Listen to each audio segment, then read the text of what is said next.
Hello guys, कैसे हैं आप सब। वेलकम टू नीव competitive classes. Guys, last session में हमने experimental study of photo electric effect उसे कंप्लीट किया। आई होप आप सबने वो वीडियोस ज़रूर देखी होगी।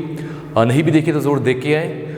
आज उसी फोटो इलेक्ट्रिक इफेक्ट के कुछ लॉज हैं, हम उसको लेकर आए हैं। उसके अलावा हमने आइंस्टाइन फोटो इलेक्ट्रिक इक्वेशन उसे समझना है। तो ये दो टॉपिक्स आज के जो कि बहुत इंपॉर्टेंट है वो हम करने जा रहे हैं। इसके अलावा गाइस ऐसा है कि हमारे YouTube में तो आप ये वीडियो देख रहे हो, 1000 के अराउंड सब्सक्राइबर्स हो गए हैं। थैंक्स अ लॉट, आपका प्यार है ये सब कि हम 1000 सब्सक्राइबर्स को इतने कम समय पे क्रॉस कर पाए हैं।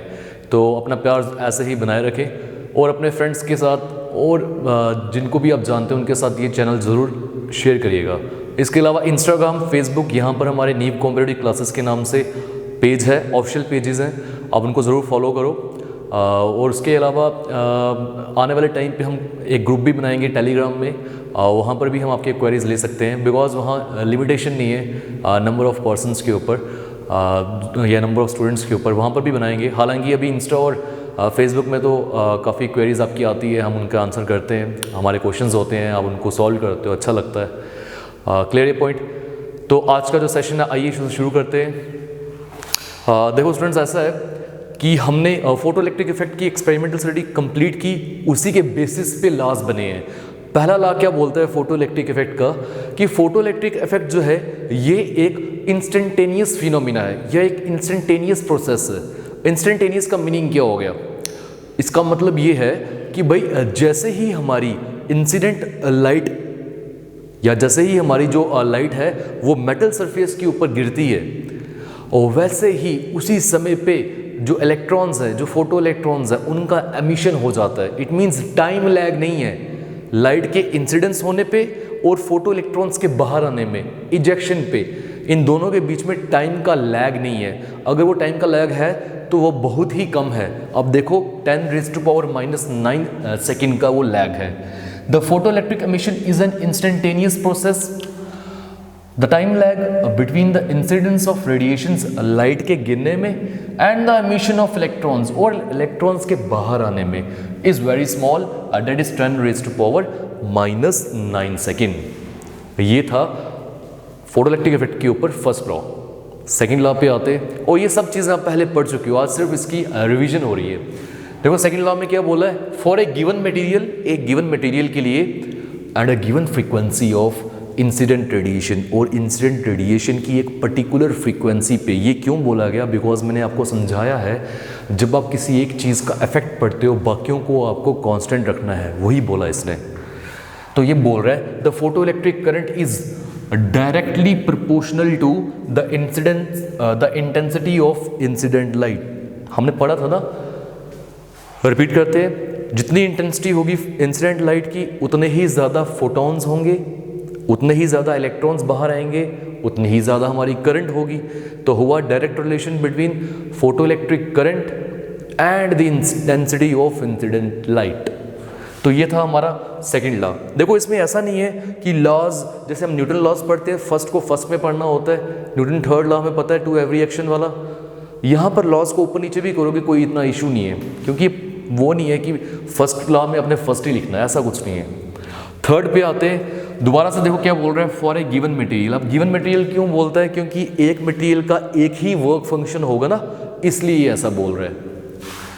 And frequency of incident light, अब फ्रीक्वेंसी को कांस्टेंट कर दिया, तो बोल रहे हैं saturation current is found to be proportional to intensity of incident radiation. हमने पढ़ा था सैचुरेशन करंट क्या होती है, पीक वैल्यू ऑफ करंट। तो अगर आप इंटेंसिटी को बढ़ाओगे, फोटॉन्स बढ़ेंगे, इलेक्ट्रॉन्स बढ़ेंगे, सैचुरेशन करंट भी बढ़ेगी। तो सैचुरेशन करंट फिर किस पे डिपेंड कर रही है?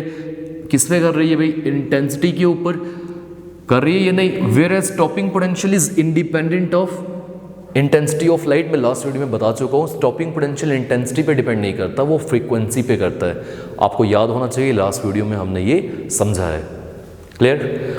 Moving on to next law, for a given material, दोबारा से एक ही मटेरियल की बात कर रहा है, there exists a certain minimum frequency of incident light. हमें पता है कि एक मिनिमम फ्रीक्वेंसी होनी ही चाहिए लाइट में, ताकि फोटो इलेक्ट्रिक इफेक्ट हो सके।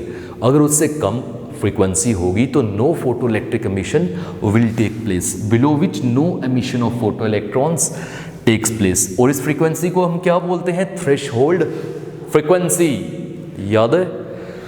फिर more the frequency greater than threshold frequency, बोल रहा है थ्रेशहोल्ड फ्रीक्वेंसी से जितनी ज़्यादा हमारी इंसिडेंट लाइट की फ्रीक्वेंसी होगी, अगर थ्रेशहोल्ड से भी ज़्यादा होती है तो फिर क्या होगा आपको पता है? फिर मैंने सवाल आपको बताया था, जो इलेक्ट्रॉन्स बाहर आ रहे होंगे उनको काइनेटिक एनर्जी मिलेगी।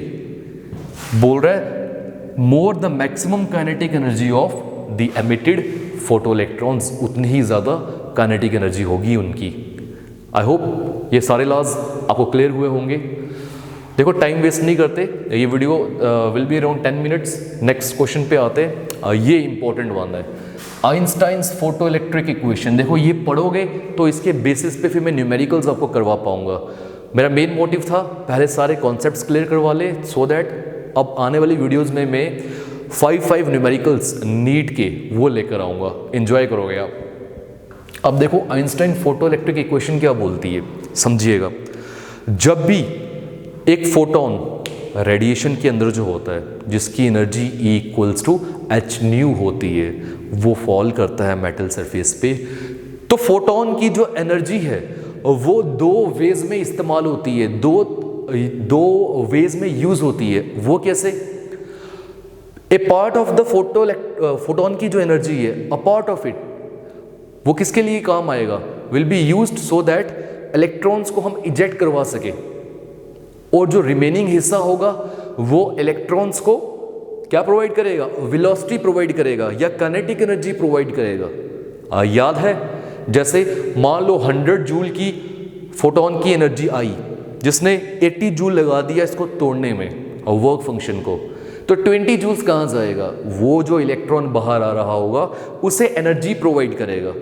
तो देखो when a photon of light radiation, जब भी एक फोटोन लाइट रेडिएशन का जिसकी energy equals to h nu है वो गिरता है मेटल सरफेस के ऊपर, then this energy is absorbed by electron and is used in the following 2 veg.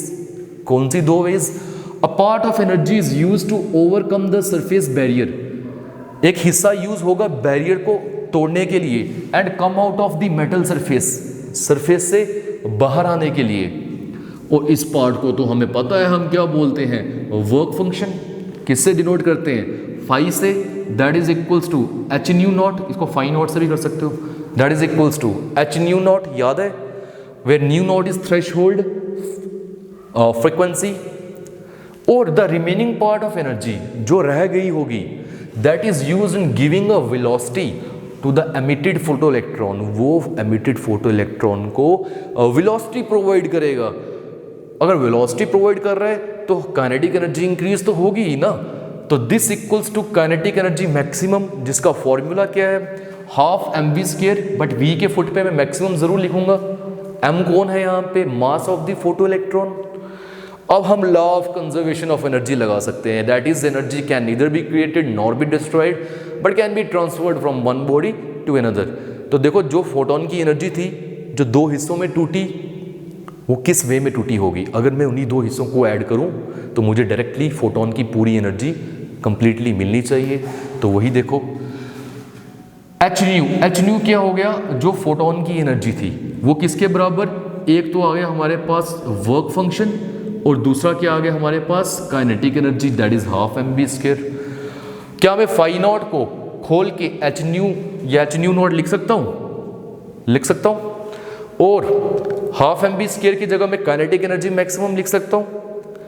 तो अगर मैं काइनेटिक एनर्जी मैक्सिमम को यही रहने दूं, इसको लेफ्ट साइड ले लेते हैं, तो क्या हो जाएगा? H nu minus h nu naught, and here h can be taken common, तो बीच में क्या रहा? Nu minus nu naught. It means kinetic energy maximum will be equals to h into nu minus nu naught. ये है Einstein की photo electric equation, जो कि डिफरेंट न्यूमेरिकल्स में हम यूज़ करेंगे, और वहाँ आपको पता चलेगा कि न्यूमेरिकल को सॉल्व करने की हमारी अप्रोच कैसी होनी चाहिए।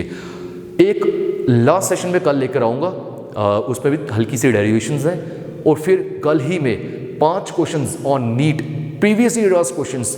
That video will be the most important video. आप वो ज़रूर देखिएगा, आपको पता चलेगा कि पहले कैसे सवाल डुअल नेचर पे पूछे गए हैं। This is also known as modern physics. I hope आप सबको ये सेशन काफ़ी अच्छा लगा होगा, और अगर आप अपनी कुछ सजेशंस देना चाहते हो तो डू कमेंट, हम देखेंगे आगे उनको और एक्स्ट्रा अगर कुछ इंप्रूवमेंट करनी है। वीडियोस की क्लैरिटी तो हम HD में, फुल HD में डाल रहे हैं, कुछ इशू होगा वॉइस क्वालिटी किसी में भी आप हमें बता सकते हैं। इसके अलावा देखो, जो स्टूडेंट्स हमारे नीव कॉम्पिटिटिव क्लासेस के यूट्यूब चैनल के साथ जुड़े हैं उनको मैं एक बात ज़रूर बोलूँगा, अगर आपको हमारी अच्छी वीडियोस जो हैं वो अच्छी लग रही हैं तो एक हमारी भी बात मानिए, हमें राइट साइड में या लेफ़्ट साइड में विंग्स एक उड़ान जो हमारा यूट्यूब चैनल है उसका लोगो दूंगा, आप ज़रूर उसे सब्सक्राइब करिएगा। ये बेसिकली कॉम्पिटिटिव एग्ज़ाम्स के लिए है, और वो स्टूडेंट्स जो NDA या IIT की तैयारी कर रहे हैं, जो ड्रॉपर बैच में है, क्रैश कोर्स में है, वो ज़रूर ये चैनल सब्सक्राइब करें, बाकी भी करें। बट उनके रिगार्डिंग यहाँ मैथ्स के क्वेश्चंस मैंने बहुत सारे बेशुमार क्वेश्चंस यूजिंग शॉर्ट ट्रिक्स वो अपलोड किए, जो कि आपको देखने में काफ़ी मज़ा आएगा। आज के लिए हम इतना रखते हैं। Thank you, thanks a lot.